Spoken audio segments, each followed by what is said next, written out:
When Jesus was hanging on the cross, the apostles remained in hiding. They were afraid that they might meet the same fate. Only St. John stayed with Jesus at the cross. What happened that caused these same apostles, who had been so fearful, to suddenly begin preaching about Jesus publicly? Let us remember that, to a large extent, the apostles considered Jesus to be the promised Messiah in the political sense, a leader who would free Israel from Roman rule.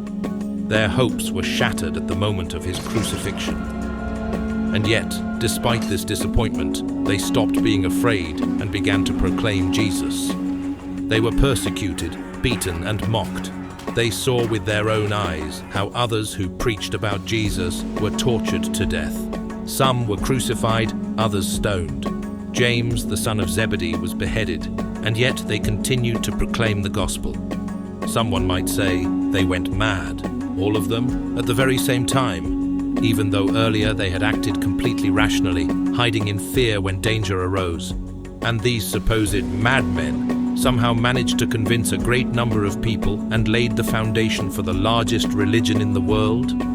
Another might say they did it for wealth or other benefits, but we know perfectly well that they all met tragic ends, and certainly not one of them became rich. The only rational explanation is that they saw the risen Jesus. Some may object, they are not credible, they were members of a sect and so forth.